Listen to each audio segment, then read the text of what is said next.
வணக்கம். நான் உங்கள் ஜெய்சங்கர். நம்ம போடுற இந்த வீடியோ அப்படிங்கிறது கம்ப்ளீட்டாக ஒரு எஜுகேஷனல் பர்பஸ்க்காக தான் கொடுக்குறோம். ஸோ நம்ம வந்து பை செல் ரெக்கமெண்டேஷன் கொடுக்கறது இல்ல. வாங்க வீடியோக்குள்ளே போகலாம். ஸோ இப்போ வரக்கூடிய நாட்களில் பங்குச்சந்தை எப்படி இருக்க போகுது அப்படிங்கிறது முக்கியமான ஒரு டிஸ்கஷனை நம்ம பண்ண போகிறோம். ஏன்னு கேட்டிங்கன்னா ஏப்ரல் 1 முதல் புதிய வருமான வரி சட்டம் அமலுக்கு வருது. ஸோ அதோட இம்பேக்ட் எப்படி இருக்கும் அப்படிங்கிறதையும் நம்ம டீட்டெயிலாக பார்க்கணும். எதுக்காக இதை நான் சொல்கிறேன்னு கேட்டிங்கன்னா இது சட்டம் வந்து இருக்கிறதுக்கான வாய்ப்புகள் இருக்கு. மிடில் கிளாஸை ஃபோக்கஸ் பண்ணி தான் இந்த வருமான வரி சட்டம் வந்து கொண்டு வராங்க. ஸோ ரொம்ப ரொம்ப நல்ல விஷயம்.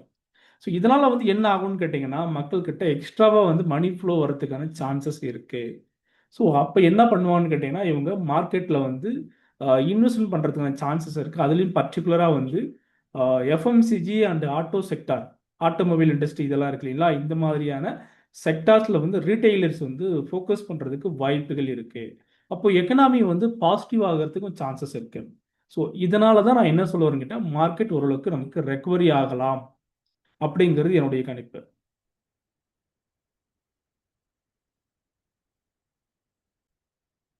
வரக்கூடிய ஏப்ரல் 1 முதல் புதிய வருமான வரி சட்டம் அமலுக்கு வருது. இதனால வந்து என்ன ஆகும்னு கேட்டீங்கன்னா நிறைய பெனிஃபிட் வந்து இருக்கு. பர்டிகுலராக மிடில் கிளாஸை ஃபோக்கஸ் பண்ணி தான் இந்த புதிய வருமான வரி சட்டத்தை வந்து கொண்டு வராங்க. ஸோ இதனால் என்ன ஆகும்னு கேட்டிங்கன்னா தனிநபர் வருமான வரம்பு உச்ச வரம்பு வந்து பார்த்தீங்கன்னா 12.75 லட்சமாக வந்து இன்க்ரீஸ் பண்ணுறாங்க. ஸோ நிறைய டேக்ஸ் டிடக்ஷனை வந்து ரெடியூஸ் பண்ணுறதுக்கான வாய்ப்பு இருக்குது. நிறைய டேக்ஸ் டிடக்ஷனை வந்து குறைக்கிறதுக்கான சான்சஸ் இருக்குது. ஓவரால் மிடில் கிளாஸை ஃபோக்கஸ் பண்ணி இந்த சட்டத்தை கொண்டு வரதுனால கேஷ் ஃப்ளோ வந்து உங்களுக்கு இன்க்ரீஸ் ஆகலாம். 1 லட்சம் வரைக்கும் புதிய வருமான வரி பெனிஃபிட்ஸ் இருக்குது. ஸோ இதனால் வந்து என்ன எதிர்பார்க்கலான்னு கேட்டிங்கன்னா இப்போ வந்து மார்க்கெட் பார்த்தீங்கன்னா உங்களுக்கு ஆல்மோஸ்ட் சென்செக்ஸை பொறுத்த வரைக்கும் 73,500 இப்போ க்ளோஸ் ஆயிருக்கு. அதே மாதிரி நிஃப்டியை பொறுத்த வரைக்கும் நல்லாவே இறங்கிடுச்சு. ஓகே, இப்போ நிஃப்டியை பொறுத்த வரைக்கும் பார்த்தோம்னா 22,800 இப்போ க்ளோஸ் ஆயிருக்கு, நல்லாவே இறங்கியிருக்கு. ஸோ இன்னமும் கூட மண்டே உங்களுக்கு ஒரு வேளை ஒரு டவுன்ஃபால் வரலாம். ஓகே, ஒரு லைட்டாக கொஞ்சம் இறங்கிறதுக்கு வாய்ப்பு இருக்குது.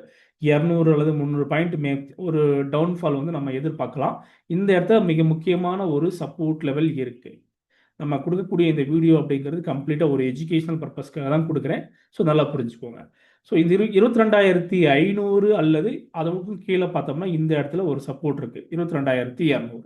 இந்த ஜோன் கிட்ட வரும்போது உங்களுக்கு பவுன்ஸ் ஆகிறதுக்கும் சான்சஸ் இருக்குது.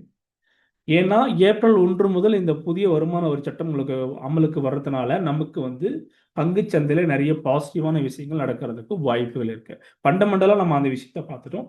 டெக்னிக்கலாகவும் பார்க்கும்போது இந்த இடங்கள்ல 22,500 அல்லது 22,300 அல்லது 200 போகும்போது 22,200 வரைக்கும் ஒரு சப்போர்ட் லெவல் கொஞ்சம் ஸ்ட்ராங்காக இருக்கு. அந்த இடங்கள்ல வரும்போது உங்களுக்கு மார்க்கெட் ரெக்கவரி ஆகிறதுக்கான சான்சஸ் தெரியுது. வெயிட் பண்ணி பார்ப்போம். ஓகேங்களா, இந்த இடங்கள்ல வரும்போது நம்ம என்ன மாதிரி ரியாக்ட் ஆகலான்னு கேட்டால் கம்மிங் டியூஸ்டே வந்து மகாவீர் ஜெயந்தி வேற வர்றதுனால மார்க்கெட் உங்களுக்கு ஹாலிடே வருது. ஸோ அதனால என்ன பண்ணியிருக்காங்கன்னா மண்டேவே வந்து உங்களுக்கு வீக்லி எக்ஸ்பைரி கொடுத்துட்டாங்க நிஃப்டியோடு.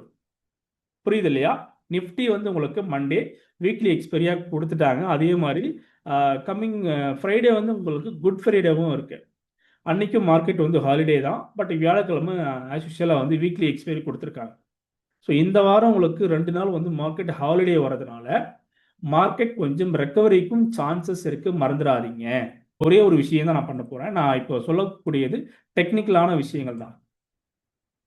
ஸோ நீங்க என்ன பண்ணுங்க, இந்த மாதிரி வர ஒரு 30 மினிட்ஸ்ல வந்து ஒரு டைம் ஃப்ரேம் வச்சுக்கிட்டு சார்ட்ல ஒரு ஸ்டடி பர்பஸ்க்காக தான் நான் இதை அனலைஸ் பண்றேன். ஸோ இப்போ நான் என்ன பண்றேன், உங்களுக்கு ஒரு இண்டிகேட்டர் ஒன்று ஆட் பண்றேன் சிம்பிளா. இப்போ நமக்கு 200 டேஸோட மூவிங் ஆவரேஜ் நாம கொடுக்கணும். கொடுத்துட்டோம்னா இது எங்க இருக்கு நீங்களே பாருங்க. 23,500 ஒரு ஸ்ட்ராங் ரெசிஸ்டன்ஸ் லெவல் இருக்கு. இப்போதைக்கு இமிடியட்டா மார்க்கெட் இறங்கினாலுமே நமக்கு ஒருவேளை இது ரெக்கவரி ஆகி பவுன்ஸ் ஆகிட்டு மேலே வருதுன்னு சொன்னா இமிடியேட் ரெசிஸ்டன்ஸ் லெவல் நமக்கு 23,500. அப்போ இந்த ஜோன்ல இருந்து 22,500 இருந்து அல்லது 22,200 ஏதோ ஒரு சப்போர்ட் லெவல் வச்சுப்போம்.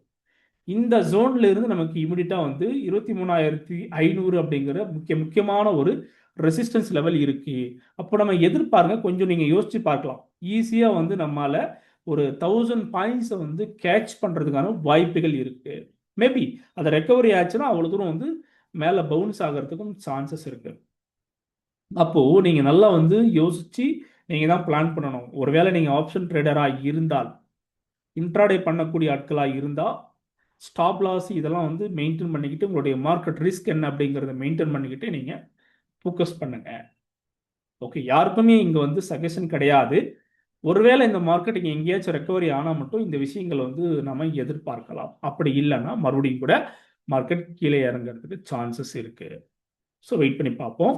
இந்த வாரம் வந்து உங்களுக்கு ஃப்ரைடேவுமே மார்க்கெட் லீவு அப்படிங்கிறதுனால மார்க்கெட் பெருசாக வந்து இறங்கும் அப்படிங்கிற மாதிரி நீங்கள் கண்டினியூஸாக எதிர்பார்க்காதீங்க. 2 நாள் நமக்கு மார்க்கெட் ஹாலிடே வரதுனால அந்த 3 நாள்லேயே வந்து மார்க்கெட் என்ன வேணாலும் நடக்கலாம். அப்ஸ் அண்ட் டவுன் வந்து வாலடைல் மார்க்கெட் வரத்துக்கு வாய்ப்புகள் இருக்குது. ஸோ இப்போ நான் நிஃப்டியோடது கொடுத்துட்டேன். அதே சமயம் சென்செக்ஸோடதும் பார்த்தோம்னா இப்போ இதுவுமே என்ன சொல்லுதுன்னா, ஒருவேளை அது நமக்கு இந்த ஜோன் 72,500 அல்லது 72,000 வரைக்கும் ஒருவேளை அது சப்போர்ட் லெவல் எடுக்குதுன்னு வச்சுப்போம். இப்போ இருக்கக்கூடியது என்ன 73,600 அந்த ரேஞ்சில் இருந்து 72,500 அல்லது 72,000 இந்த ரேஞ்ச் வரைக்கும் ஒரு சப்போர்ட் லெவல் எடுக்குதுன்னா கூட அங்கிருந்து ஒருவேளை இது பவுன்ஸ் ஆச்சுன்னு சொன்னால் மேபி 75,000 அல்லது 77,000 வரைக்கும் கூட நமக்கு ரெக்கவரியை நம்ம எதிர்பார்க்கலாம். அது பை வரக்கூடிய மூமெண்டமாக இருந்ததுன்னா அந்த ரேஞ்ச் வரைக்கும் ஒரு ஃப்ளோ வந்து வரத்துக்கு வாய்ப்பு இருக்குது. இங்கே எப்படி நம்ம சொல்லியிருந்தோமோ இந்த ரேஞ்ச் இருக்கும்போது ஒரு 1000 பாயிண்ட்ஸ் வந்து நிஃப்டியில் ரேலி வரும் நான் சொல்லியிருந்தேன் போன வாரங்களில். கரெக்டாக பார்த்தீங்கன்னா இந்த மூமெண்டம் வந்து நமக்கு கிடைச்சது. ஸோ அதே மாதிரி தான் இங்கேயும் ஒரு மூமெண்டம் கிடைச்சிது. ஸோ இங்கேயும் அது நடக்கிறதுக்கான சான்சஸ் இருக்குது. நல்லா புரிஞ்சுக்கோங்க. இப்போ நான் என்ன பண்ணுறேன், போன வாரத்தில் நான் அந்த வீடியோ போட்டிருந்தேன், நீங்கள் பார்த்துருப்பீங்க. இங்கே பாருங்கள். ஸோ 2 வீக்ஸ்க்கு முன்னாடி நான் சொல்லியிருந்தேன் மார்க்கெட் விழுந்தாலும் 1000 பாயிண்ட் ரெக்கவரி ஆகும்ன்ற ஒரு வீடியோ நான் போட்டிருந்தேன். ஸோ அதே விஷயம் தான் இப்போ வந்து நமக்கு இந்த இடத்துல நீங்கள் எதிர்பார்க்கலாம். இங்கே எப்படி ஒரு 850 பாயிண்ட் நமக்கு ரெக்கவரி ஆச்சோ நிஃப்டியை பொறுத்த வரைக்கும் இந்த சப்போர்ட் லெவலில் இருந்து பார்த்துக்கோங்க. ஸோ 22,950 பார்த்தோம்னா 23,850 நமக்கு 850 பாயிண்ட்டுக்கு மேலே ஒரு ரெக்கவரியை வந்து கொடுத்தது மூமெண்டமில். ஸோ அதே மாதிரி தான் இங்கேயும் நமக்கு கிடைச்சது.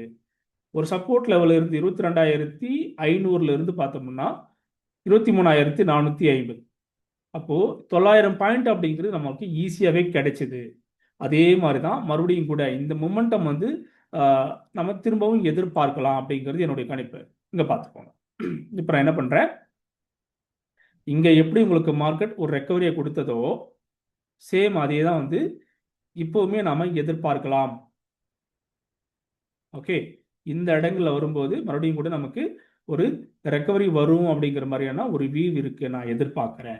பட் இன்னொரு விஷயம் என்னென்னா, இது ஒருவேளை இப்போது மார்க்கெட் ரெக்கவரி ஆகிட்டு மேலே வந்ததுன்னா, ஓகே நல்லா புரிஞ்சுக்கோங்க. இந்த இடத்துல நான் என்ன சொல்ல வரேன்னா, இங்கே எப்படி உங்களுக்கு 800 பாயிண்ட் வந்து மார்க்கெட் ரெக்கவரி கொடுத்ததோ இந்த இடத்துல 900 பாயிண்ட் வந்து உங்களுக்கு ரெக்கவரி கொடுத்துருக்கோம். 900 பாயிண்ட் இந்த இடத்துல வரும்போது இங்கே ஒருவேளை ரெக்கவரி ஆச்சுன்னா மார்க்கெட் உங்களுக்கு எவ்வளோ வரலாம், இந்த ஜோன் வந்து பிரேக் அவுட் பண்ணுறதுக்கு சான்சஸ் இருக்குது.